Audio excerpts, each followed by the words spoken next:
नमस्कार. दैनंदिन जीवनातील काही घटना या इतिहास घडवतात. अशीच एक घटना मी आज तुम्हाला सांगणार आहे.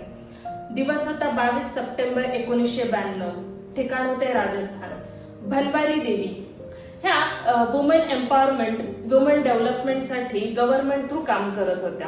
राजस्थान मधल्या गावोगावी फिरून बालविवाह रोखणे, गर्ल चाइल्डचे अबॉर्शन्स रोखणे अशा विविध वुमेन एम्पॉवरमेंटच्या, महिला सशक्तीकरणाच्या कार्यक्रमामध्ये त्या काम करत होत्या. अशाच एका दिवशी त्या एका 9 महिन्याच्या मुलीचा बालविवाह होत होता. 9 महिन्याच्या बाळाचा बालविवाह होत होता राजस्थानमध्येच.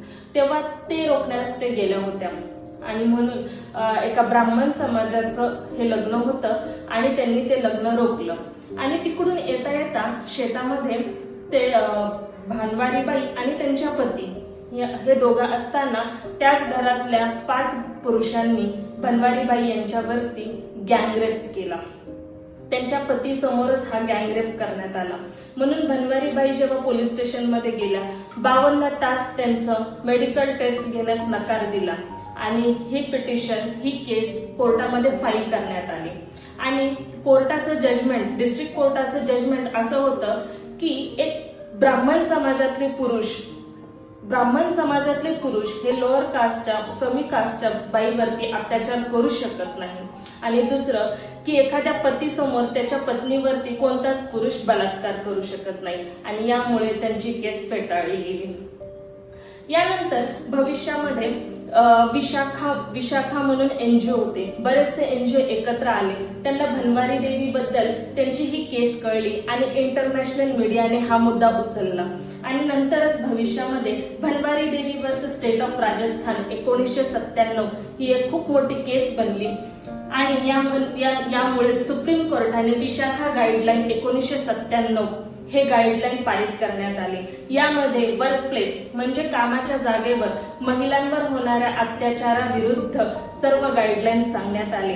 आणि हेच गाईडलाईन नंतर posh act 2013 prevention of sexual harassment at workplace 2013 हा ऍक्ट पारित करण्यात आला.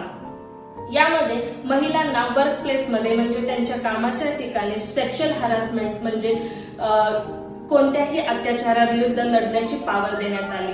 As per section 4 of the posh act 2013 ICC म्हणजे इंटरनल कंप्लेंट कमिटी ही कंपल्सरी प्रत्येक कंपनीमध्ये, प्रायव्हेट असू दे, गव्हर्नमेंट असू दे, कंपल्सरी ही कमिटी स्थापन करण्यात आली होती. आणि यामध्ये एखाद्या महिलेवरती जर अत्याचार झाला तर तिने 3 महिन्याच्या आतमध्ये कंप्लेंट फाईल करणं कंपल्सरी आहे. आणि यामध्ये जर तिने केलेली कंप्लेंट हे सिद्ध झाली तर त्यामध्ये त्या एम्प्लॉयमेंटची नोकरी जाणार, 50,000 पर्यंतची पेनल्टी आणि अशा विविध शिक्षा सांगण्यात आले. तर हीच आपली नवीन ऍक्ट होता पॉश ऍक्ट 2013. तर तुम्हाला ही माहिती कशी वाटली मला नक्की सांगा. थँक्यू.